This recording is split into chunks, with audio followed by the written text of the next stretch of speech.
Namastê! Hoje eu trouxe uma visita, porque vocês já estão cansados dessa velha sempre conversando com vocês, né? E às vezes ela é bem brigona também, então tá tudo certo.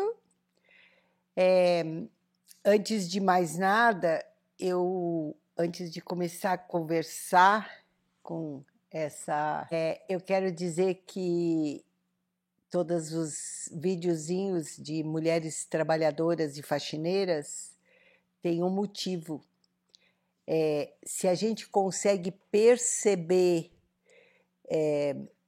que o nosso nível de exigência quanto ao capricho de cada coisinha, cada tinta, cada coisa fora do lugar, muitas pessoas não se importam. Isso é um processo de maturidade. Então, quando eu tenho excesso, porque se for uma neura, já virou uma doença. Mas eu falei para a Fernanda que ninguém consegue fazer aquilo ali que nós estávamos fazendo, porque nós vamos olhando para cada coisinha com uma pontinha de faca, com uma lixazinha, Então, é um excesso de capricho que, para muitas pessoas, não dá para exigir aquilo ali. Eu sei que cada um faz o seu melhor, mas o nosso melhor é bem exigente. Então, por isso que a gente vai lá e tira o pozinho e organiza tudo. Eu sei que vocês gostam de ver a nossa capacidade. Quanto mais feminino e masculino integrado dentro de nós, a gente pode ir, sim, mexendo numa furadeira, pode ir, sim, aparafusando, porque a gente já tem até a parafusadeira. Isso tudo faz parte de não depender tanto do outro e depois reclamar que o outro não fez exatamente como nós fizemos, porque o nível de exigência não é o mesmo. Então, ou nós ficamos nos incomodando e olhando mais uma sujeirinha e reclamando, ou nós baixamos a cabeça e vamos lá fazer como nós gostamos. Então, explicado isso tudo, que eu sei que vocês todos amaram ver a nossa eficiência, quando todo mundo estiver bem iluminado, com os seus corpos emocionais resolvidos, nós podemos botar uma firma de trabalhos que nós já entendemos de quase tudo. Então, eu vim aqui apresentar essa moça, que hoje é aniversário cósmico dela, na mesma onda encantada da mãe. Quero dizer que a bagagem da Fernanda é grande, ela tem uma formação em psicologia, se dedicou muito. Para minha surpresa, no dia da entrega do diploma, eu não sabia, e ela deu esse presente, ela tirou o primeiro lugar na psicologia naquele ano. E tudo que ela faz com muita dedicação, com cursos, aprofundamentos, e eu tenho, já dá para ver que eu tenho bastante orgulho dela, né? Então, eu pedi para ela vir falar um pouco sobre a importância de nós olharmos para a nossa história em cada fase, e não só olhar, mas quando a gente olha, quando a gente busca a nossa história, tem um mergulho nisso, e isso é bem importante. Por isso que eu trabalhei olhando para a linha de tempo do Brasil. Quem fez aquele processo viu que tem fases que se repetem, que tem coisas importantes. E aí, para vocês não ficar muito cansada de mim, eu trouxe ela para falar um pouco para vocês. Então, dentro da minha jornada pessoal, uma das coisas que eu fui entendendo do processo é que quanto mais a gente compreende a própria história, e eu gosto de falar que a nossa história é a nossa medicina, cada vez mais a gente pode estar alinhado com os desejos do coração, com aquilo que realmente faz sentido para mim, né? Eu estou numa fase da minha vida que eu sinto que ter feito esse caminho de olhar conscientemente para cada fase, para cada momento da minha vida, tem me ajudado a fazer escolhas muito alinhadas com aquilo que a minha alma deseja e com muito potencial de transformação. Então, quando a mãe me convidou para vir falar sobre a importância de olhar a história, eu falei para ela que isso, para mim, é o caminho de desenvolvimento humano. Você olhar a sua trajetória é reconhecer quem você é nessa existência.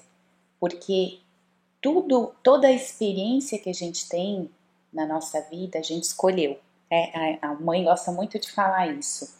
Tudo que vem para você, o seu pai, a sua mãe, todas as experiências, as doenças, elas foram escolhidas para o seu processo, por você mesmo.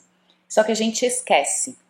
A gente encarna nesse planeta e esquece dos acordos que a gente vem fazendo ao longo de todo o nosso processo evolutivo, não só nessa existência. E da bagagem também que os ancestrais trazem, Isso, né? a gente escolhe a família que a gente vai nascer e uma vez a gente escolhe essa família, a gente escolhe por uma linhagem.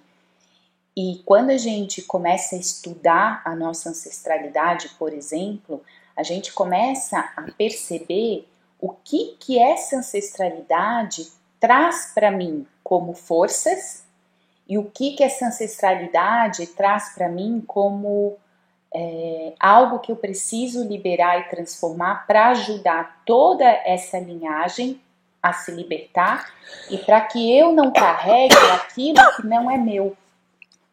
Então, quando a gente começa a estudar, por exemplo, os ancestrais, a gente começa a olhar tanto as características físicas, as qualidades anímicas da alma, os temperamentos dessa linhagem, dessas pessoas que vieram antes, para começar a compreender o que eu estou carregando desse passado. Estou repetindo, né? O que eu estou repetindo e o que eu carrego que me ajuda, que são forças que eu escolhi para poder realizar aquilo, realizar todas as experiências que eu escolhi nessa vida, né? E não só olhar para toda essa ancestralidade, mas também poder reconhecer como foi a chegada nessa família, né? Que crenças que eu, como criança, ouvi da minha família.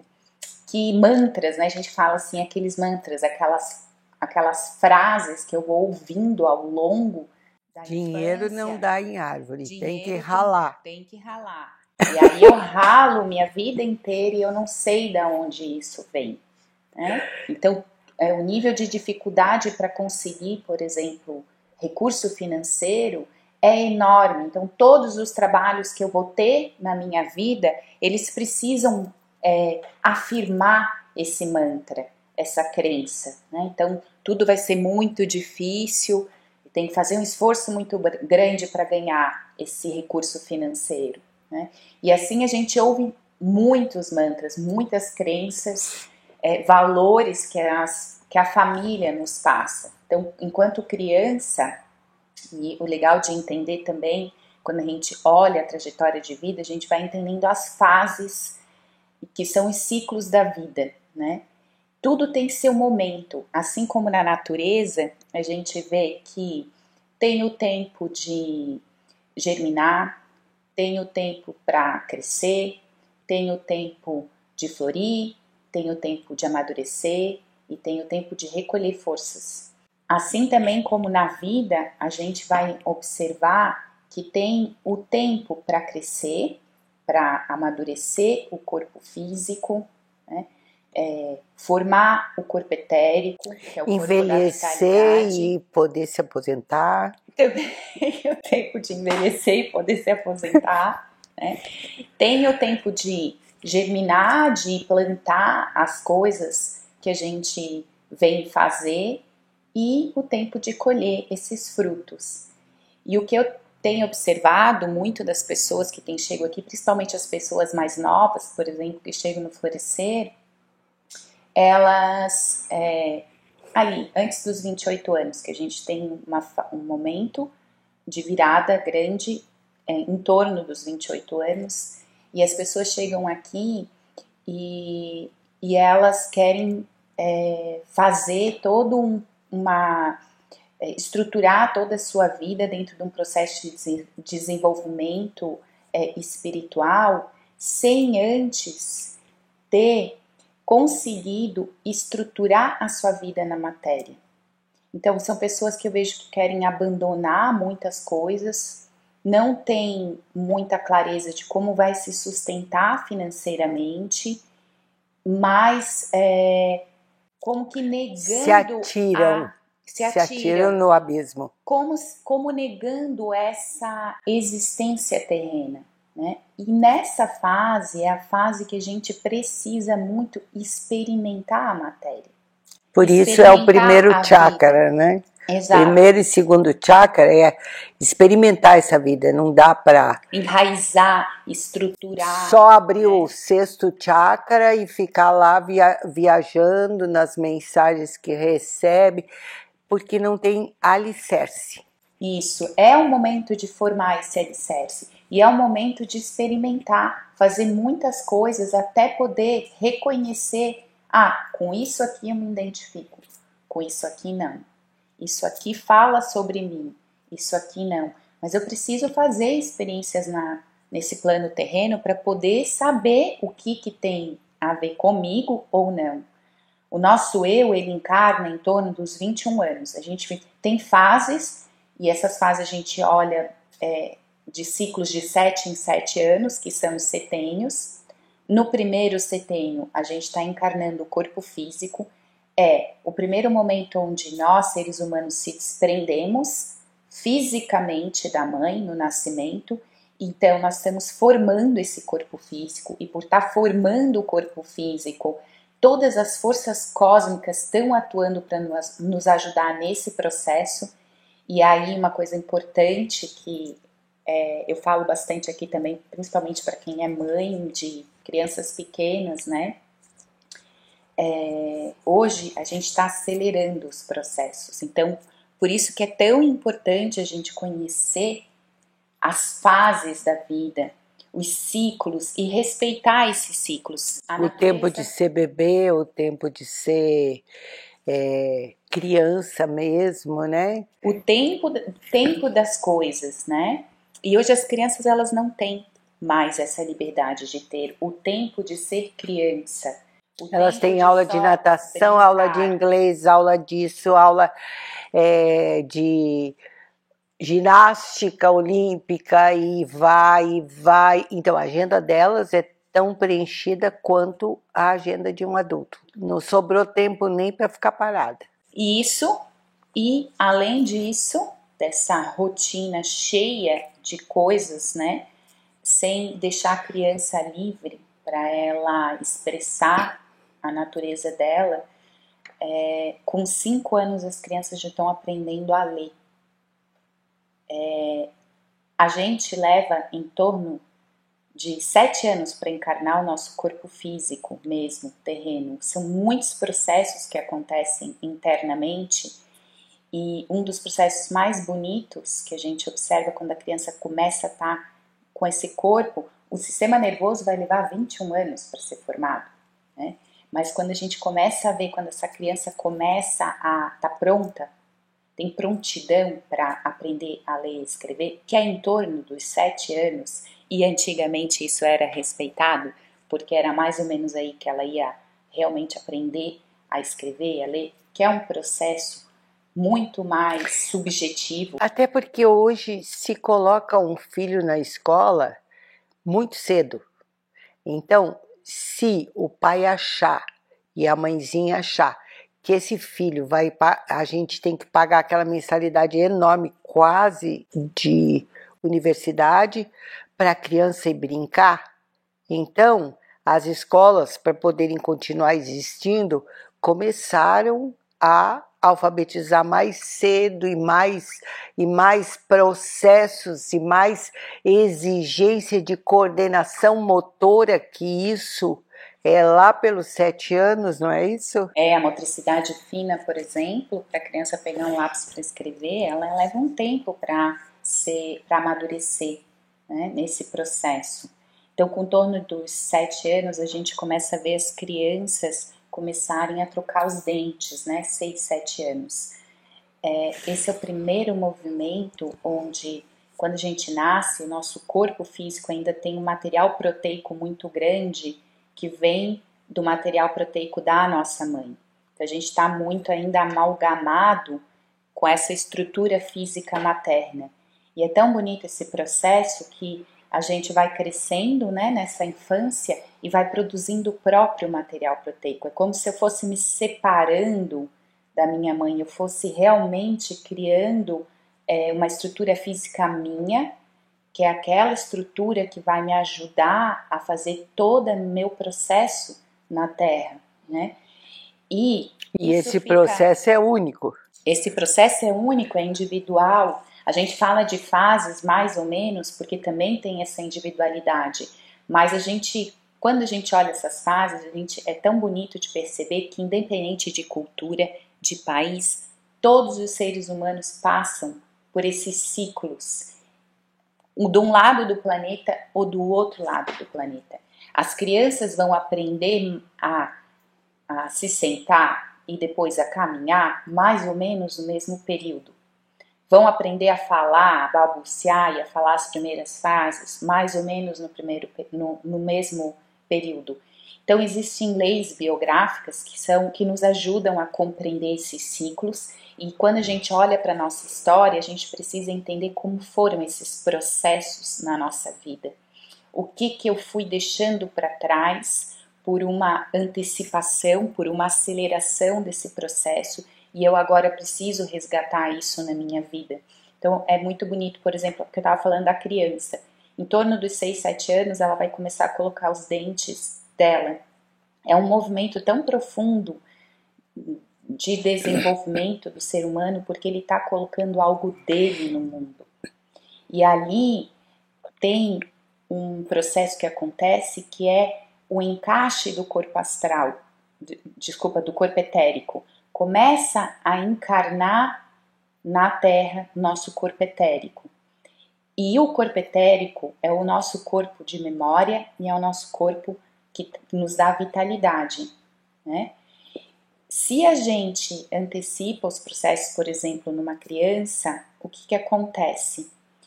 Ela não termina de formar bem essa estrutura física e isso vai aparecer lá na fase já da velhice, um pouco antes até, com bastante problemas de saúde, né? E a gente antecipa um processo que é a encarnação do corpo etérico.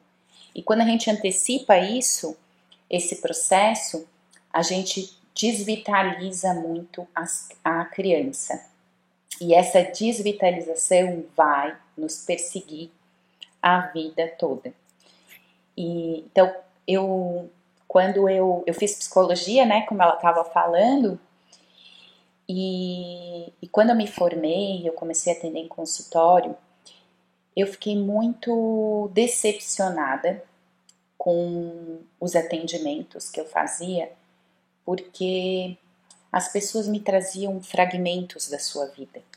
E isso é o que a gente normalmente faz no nosso processo de desenvolvimento. Aquilo que me incomoda agora. Isso. Eu fico com fragmentos, sempre fragmentos. O que está acontecendo agora, como eu estou me sentindo. E às vezes eu consigo fazer um link com uma história, com um momento da minha história biográfica, mas o que eu percebia é que a gente não conseguia achar uma coerência nesses fragmentos. Alguém me perguntou hoje, só para entender a importância disso. Alguém me contou uma história de que viu o marido falando com alguém no celular que era uma mulher, e quando ela se aproximou, e eu comecei a perguntar como era a relação do seu pai e da sua mãe, como era a relação. Ela queria uma resposta daquele pedacinho da história dela. O que ela ia fazer? Matar o moço ou fingir que não viu o celular? Mais ou menos era esse pedacinho.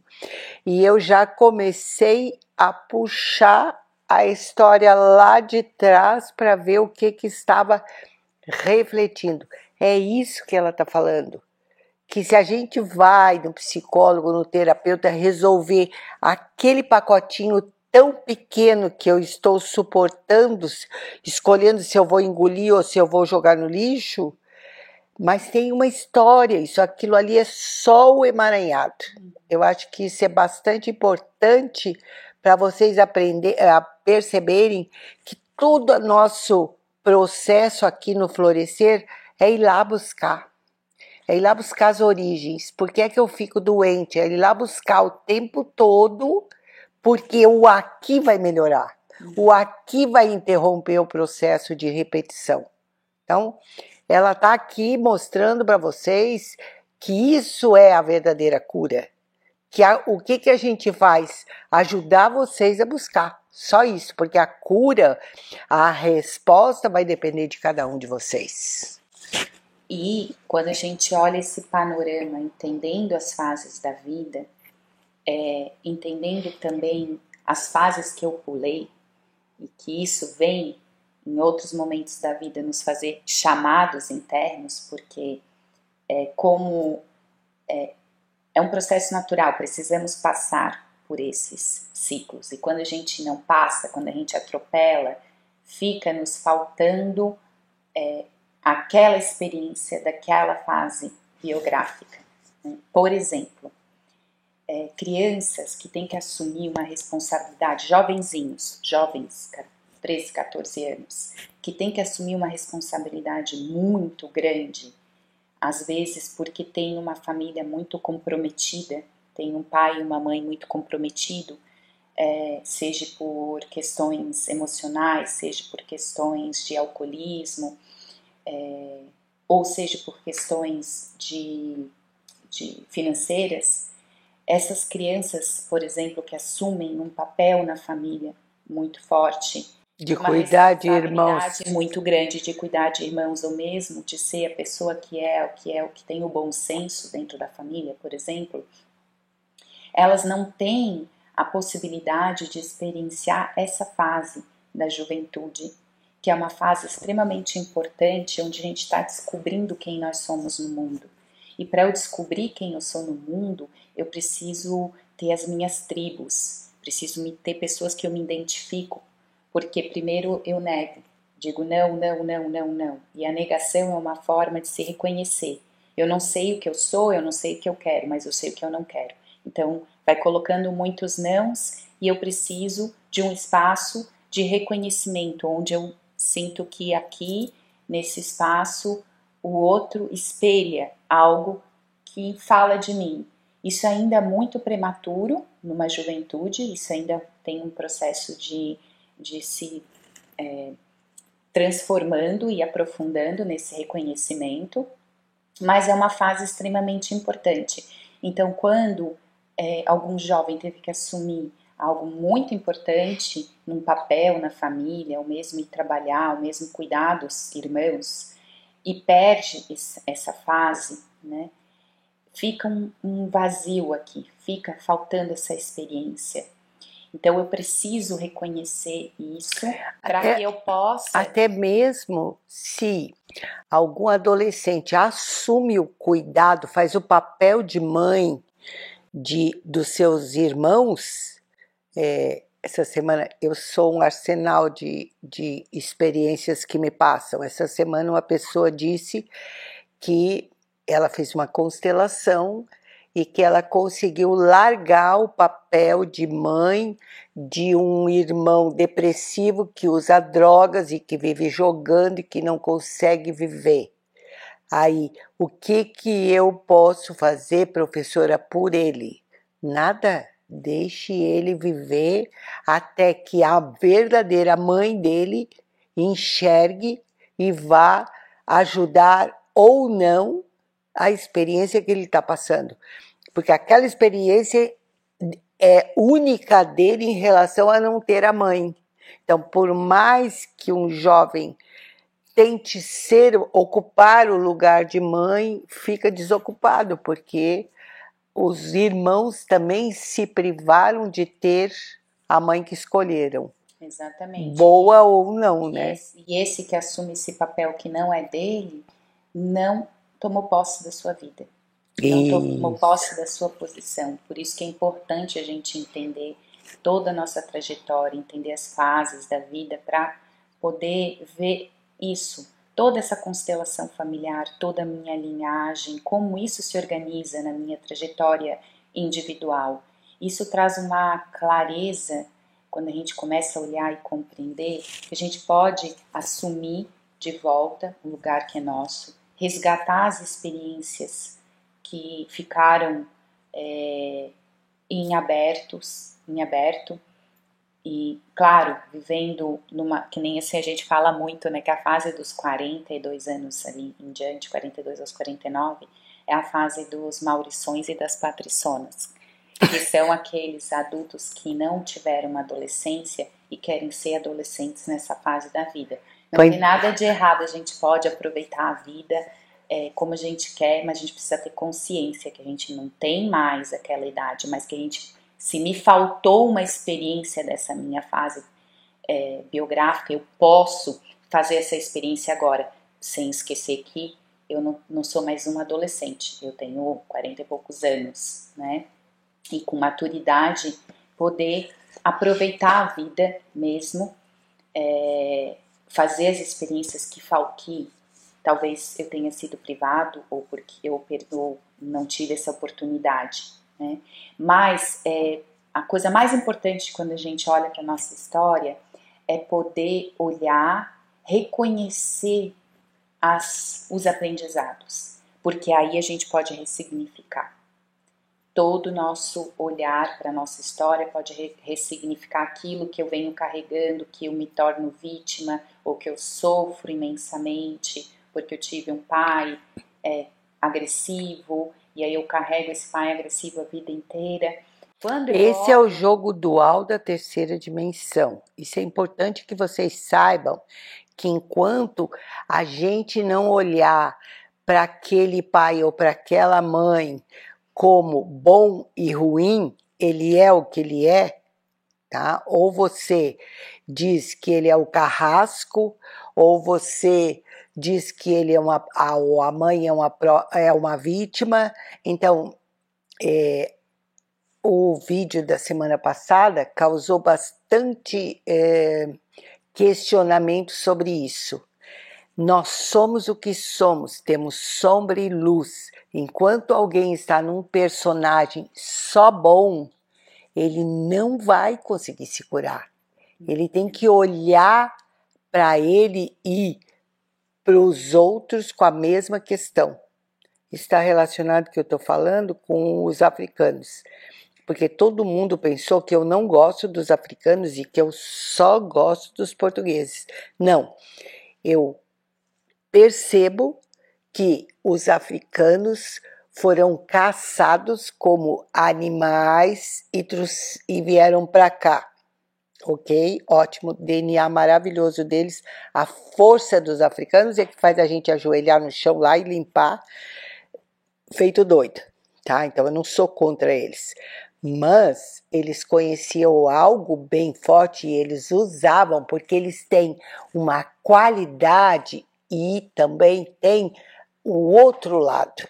Dentro da terceira dimensão tem. Quando eu junto esse africano que é vítima, coitadinho, que trouxeram, que amaldiçoaram, então, e digo para eles que eles têm uma religiosidade e aquilo que eles conheciam, eles realmente se defenderam com aquela arma que eles tinham. Eles não tinham uma arma de fogo para caçar os portugueses. Eles tinham algo que era usar e amaldiçoar e criar um campo de energia onde todos os ancestrais teriam isso. É isso que ela está falando, quando a gente consegue entender tudo isso, que nós escolhemos essa nossa história e que aquele pai que representou só o mal, está aqui a dor. Mas ele era um carrasco para mim. Mas será que ele era carrasco para os outros? É a sua dor. E isso é o que a gente está trabalhando verdadeiramente aqui no Florescer. O trabalho do Jornada do Ser é um trabalho maravilhoso, que está aberto, que tem ainda vagas nesse... Em outubro agora. Em outubro, de 12 a 15. É por isso que eu trouxe, porque o nosso trabalho... 12 a 16, desculpa. 12 a 16. Esse, depois a Tassi bota lá. Então, é muito importante para a gente verdadeiramente fazer um caminho. Não adianta a gente ficar só como servidor planetário e quando olha para a vida está uma droga, porque eu não olho para a minha vida, eu só quero salvar o outro. Então, tudo tem que andar direito, tudo. O meu filho que eu abandono para ir salvar o planeta, babaca. Eu tenho que primeiro olhar para o meu filho, olhar para ele, olhar para a minha história e ver como é que tá tudo direitinho. Então, ufa, e agora eu posso trabalhar em benefício dos outros. Porque eu tenho no meu DNA, eu posso ser terapeuta, porque eu tenho no meu DNA toda uma matriz saudável. Então, uma coisa bem importante que tu tá falando também, porque a gente vê, por exemplo, pessoas muito jovens que ainda não fizeram muitas experiências na vida, querendo muito dar conselhos, ou mesmo atender as pessoas.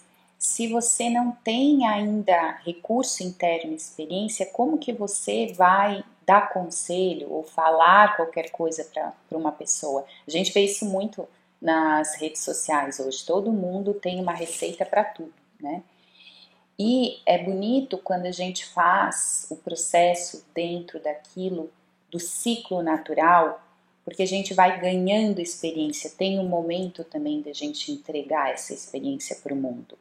É que nem uma planta jovem, uma árvore frutífera. Nos primeiros anos ela não dá fruta, ela não tem recurso ainda suficiente para produzir a fruta, né? E ela vai dar fruta no começo, 1, 2, 3 frutas, até que ela se torna madura o suficiente, uma árvore mais adulta, ela consegue entregar muito para o mundo. Então, quando a gente observa também a natureza e vê que a natureza tem os seus ciclos, a nossa história tem um ciclo também, a gente começa a alinhar mais também com esses processos e começa a não se cobrar tanto. As pessoas se cobram muito hoje, se cobram muito ter muita experiência, se cobram muito já ter um super desenvolvimento espiritual, já conhecer muito dos seus emaranhados, no momento em que ela ainda não teve tempo de viver a vida, né, de construir essa história. Então, a gente vem caminhando, fazendo essa trajetória. É importante olhar essa trajetória, entender os ciclos, justamente por aquilo que eu estava falando, porque quando a gente começa a compreender o que cada experiência trouxe de aprendizado para a nossa vida, mais a gente pode olhar de uma forma diferente para a nossa história, agradecendo até a doença que apareceu lá na juventude. a amante. A mãe, a amante. Que levou o marido. Porque a gente vai começando a entender que tudo isso tem um fio. E esse fio que a gente fala que é o fio vermelho da nossa história de vida, é o fio que está alinhado com o nosso propósito, é o fio que está conectado com o nosso coração, com a nossa alma, com aquilo que a gente vem realmente realizar no mundo, né? E também, para que eu possa fazer escolhas mais alinhadas para a minha vida, eu preciso saber o que é meu e o que é do outro. E do outro, muitas vezes, é dessa linhagem toda que a gente vem trazendo na nossa trajetória, né? E também, se eu estou no meu lugar dentro dessa constituição familiar. Né? Se eu cada vez mais reconheço qual é o meu lugar, quem sou eu, o que eu carrego, que realmente eu quero continuar levando porque tem sentido e fala de mim, né? Mais a gente consegue fazer escolhas mais alinhadas, mais a gente consegue transformar o nosso processo e mais liberdade a gente consegue atingir na vida. E liberdade nos leva a um estado de amor e de gratidão. E é isso que nós estamos fazendo aqui. Esse é o maior propósito nosso de seres humanos. É vibrar no amor, na gratidão, na alegria, elevar a frequência para que toda a humanidade possa ascender, né? Mas para que a gente faça isso, a gente precisa se libertar daquilo que não nos pertence. E esse estado de liberdade a gente alcança conhecendo a própria história. Então, eu espero que vocês tenham gostado. Eu gostei bastante. A Tassi também está sentadinha ali de baixo, ela gostou bastante. Trazer uma outra informação que, na verdade, leva a tudo que nós fizemos aqui e acreditamos nisso e já fizemos com nós mesmos. Isso é a coisa mais importante. Não saia tentando passar algo que você não tenha experimentado, experienciado e trazido para o seu corpo essa matriz. Falando nisso, a gente já vai encerrar porque já estamos com um tempinho aqui. E falando nisso, nós temos a nova abertura do Cura Quântica online no dia 28, ok? 28 agora de setembro. E aí nós vamos fazer dia 6 de outubro a iniciação. Eu gosto de abrir e fechar para o grupo que vem junto consiga fazer. Então esse é um formato do marketing e eu gosto disso porque eu sinto que eu consigo ir seguindo junto com, porque nós temos atendimentos dentro do Cura Quântica que o nosso campo de energia é direcionado para lá também, a gente trabalha junto, tanto a Tracy quanto a Fernanda e eu, então ficando mais ou menos organizado no período, a gente consegue ir acompanhando energeticamente as pessoas. E eu quero dizer também que em março nós vamos ter aqui um evento lindo do Cura Quântica, um evento grande aqui no Florescer, e só quem fez o curso vai poder vir. Então, porque vai ser a nossa grande festa de completar o ciclo dos 8 anos, né? Então, a gente vai estar fazendo algo que eu não sei ainda o que é, mas vai ser tudo com mandalas, com algo que verdadeiramente essa matriz possa estar no nosso corpo e nós possamos nos tornar um imenso espelho para que essa matriz volte para o planeta Terra. A gente gosta de fixar essa ideia porque foi isso que Sai Baba veio o tempo todo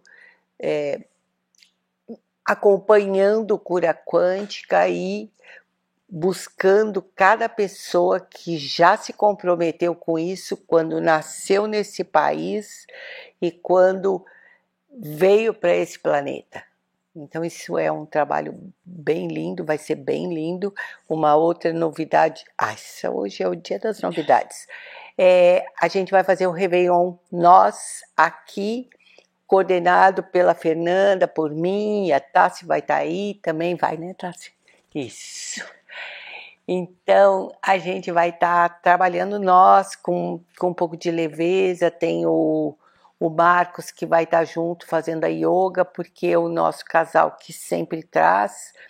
Esse ano eles quiseram dar uma pausa um pouco para que eles possam viver a experiência deles também, porque sempre eles passam trabalhando, trazendo o grupo, coordenando, a gente está sempre aqui, mas essa vez nós vamos ficar um pouco mais com vocês, com um pouco de leveza também, porque Réveillon é leve, né? E brincando um pouco com vocês, ok? Fica o convite. A gente já tá só anunciando por enquanto, né, Fernando? Mas logo, logo a gente vai disponibilizar o financeiro também e ficamos felizes quem vem brincar conosco. Então, um bom domingo. Essa semana vamos pensar na nossa história da linha do tempo, né? Ver fotografias e coisas assim, isso tudo vai mexer no inconsciente de vocês, ok? O exercício da meditação da paz, ele trabalha com isso também, ajudando a trazer essa consciência. Se vocês ainda não fizeram, façam. Então, é porque nós fizemos, eu montei um exercício para esse dia do Amanhã da Paz, que vai ser dia 21, vocês já teve isso, né? Para nós vai ser amanhã, nós estamos gravando antecipado, porque o grupo de detox vai chegar e aí nós trabalhamos feito umas loucas. Então, a gente vai deixar disponível um pouco mais, porque vai trabalhar com os desejos que eu criei, né, durante essa minha vida e que para que a gente chegue num caminho aberto, a gente tem que cessar esse desejo. Então, como ela disse muito bem, tem fases de desejo, eu desejo isso, eu desejo aquilo, eu desejo, e às vezes eu desejei e não cumpri, e aqui está ele como uma bomba pulsando, então eu tenho que ir lá ver se eu ainda quero aquele desejo. E aí a gente vai trabalhar com a chama verde e vai estar trabalhando e olhando para isso e dizendo, ok, esse eu não quero mais, eu posso soltar, porque nesse turbilhão de eu acabo de comprar uma casa, eu quero outra casa, outro carro, outro isso, outro aquilo, a gente deixa como se fosse balãozinhos assim, e é isso que nós vamos trabalhar. Chega, beijo para vocês, namastê, um grande abraço, uma grande semana para nós.